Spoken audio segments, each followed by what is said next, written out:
everyone, and welcome to Journey with the Kellers. My name is Amanda Keller, and today we are back in the Keller kitchen. So today we are going to be doing the Hallmark Channel Countdown to Christmas cookbook, and today's recipe is going to be Alexa Penavega's Christmas Caramel Candy. There's timers and stuff going off everywhere around here. Okay, so what you're going to need first is you are going to need to butter a 9 by 13 inch pan. The other thing that you might want to do ahead of time, unless you're going to order like actual candy wrappers, is take wax paper and cut it into squares so that once your caramel is done, you can go ahead and wrap them in that.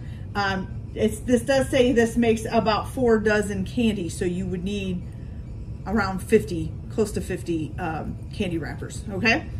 All right, so then what you're gonna do is in a large pot on medium heat, which I'm not gonna turn it on yet, you're gonna put in 2 cups of sugar. 1 and 2, okay? Then you're also going to need, 1 3/4 of a cup of corn syrup, which I have dark corn syrup. That was what I had, and I didn't want to buy light corn syrup when I can just use dark corn syrup. Now, you can substitute dark and light corn syrup. Just the dark might give it a little bit of a different taste because the dark does have molasses in it, so it might give it a little bit of a smokier taste, but it should still taste plenty good, okay? With the way groceries are going right now, I am trying to save where I can, so. All right, so get that in there. All right, so that's 1 3/4 of a cup of corn syrup.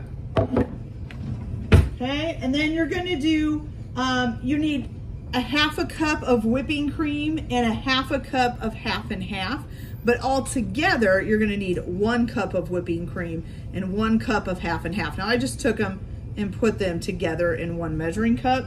So you're gonna use about half of this. Almost. There, almost.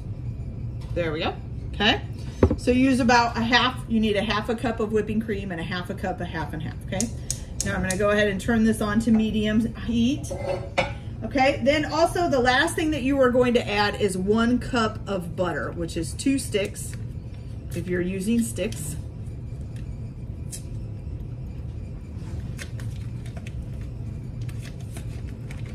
Okay, so 1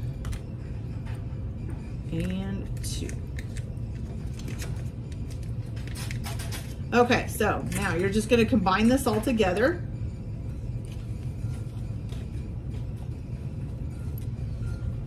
Give it a good stir. And then once you've got it all combined together, you're gonna bring it to a boil, okay? Once you've got it to a boil, you are going to add in a little at a time the rest of the other 1/2 cup of your whipping cream and the other 1/2 cup of your half and half. So you're just gonna do them at a little bit at a time, and you're gonna make sure that it stays boiling, okay? So it needs to basically, after each time you put some in, you need to make sure it comes back up to a boil before you add more, okay? So I'm gonna go ahead and bring this up to a boil. The other thing you're going to need is a thermometer. Okay. Oh, my thing is not wanting to move down here. There we go. Okay, so you're gonna wanna put a thermometer on this, and you're gonna have it come up to, so you're going to bring it to a boil, be adding in your 1/2 cup of half and half and your 1/2 cup of cream a little at a time. Keep it at a boil. And once you get all of this added in and it gets up to 240 degrees Fahrenheit, then you're gonna turn the heat off, okay? So bring it to a boil, add the rest of your 1/2 cup of half and half and the rest of your 1/2 cup of whipped cream, a little bit at a time, keep it boiling.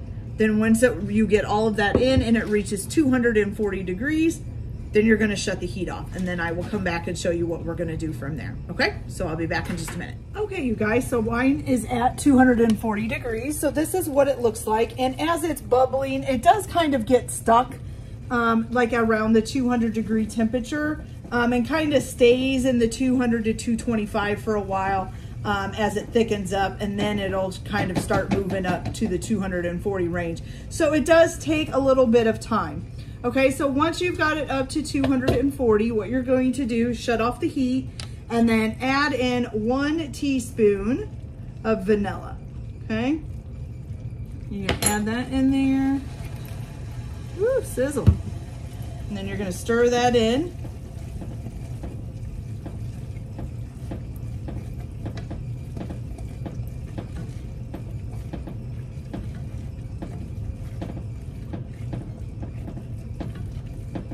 Once you got that all nice and stirred in there, then you're going to go ahead and add this to your 9x13 buttered pan.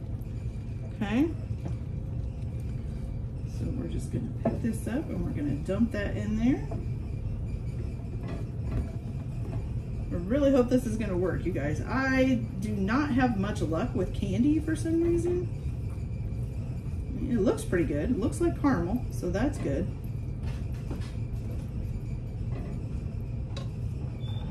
Scrape this pan out here. Okay, and you are gonna let this cool. It says as it's cooling, you can take a knife and make some marks in it of where you're going to cut out the caramels. So I'm gonna try that here in just a minute. I don't know if it's gonna be cooled enough yet to do that, but we'll try. That looks good. Okay, so got a knife here. Let's see if it'll let me.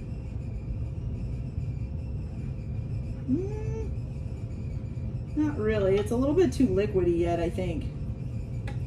I'm gonna let it cool a little bit more, and then I'll try to make some marks in it and see if it'll do it. And then we'll go from there. So what you're gonna do is once you make the marks in it, you're gonna go ahead and let it cool, of course, down to temperature. And then once it's down, cooled off to where you can handle it and all of that, then you can go ahead and cut it, and then you're gonna wrap it in your candy wrappers. So I'm gonna go ahead and let this sit here and cool. Let's hope it hardens up. Otherwise, this won't be much caramel. It'll just be caramel looking liquid.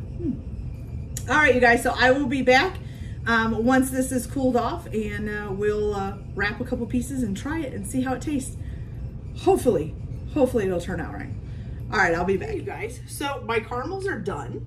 They look pretty good, I must say. I did have to, in order to cut them, I had to spray my knife with some oil spray because it kept sticking really bad. But it wasn't too bad to cut. So yeah, I would definitely suggest maybe marking them beforehand. And you know, I don't know. So let's see if we can get one of these out of here without, my thing is that they're kind of,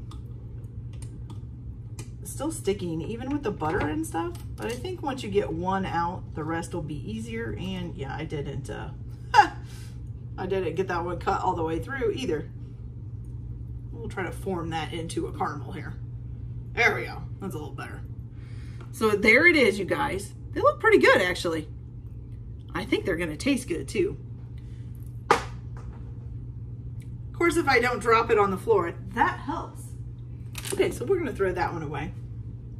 Let's grab another one here and we'll taste it and see how it tastes. Don't think it's quite dry all the way, but that's okay. I'm not gonna worry about it. All right, so I'm just gonna take a little piece off and give this a try and see how it tastes.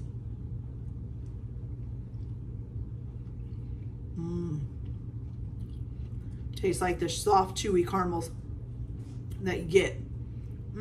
That's delicious, you guys. You know, kind of reminds me a lot of a Werther's. That's really good. Delicious. Okay, so here's what I was talking about with the candy wrappers as well.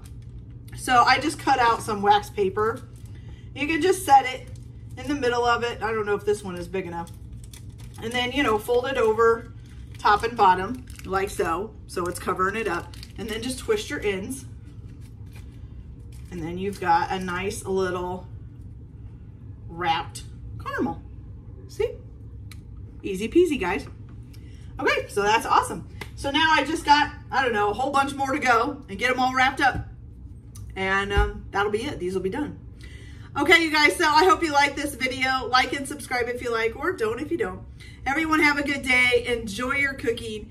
Keep your kitchen messy, and we'll see you later. Bye.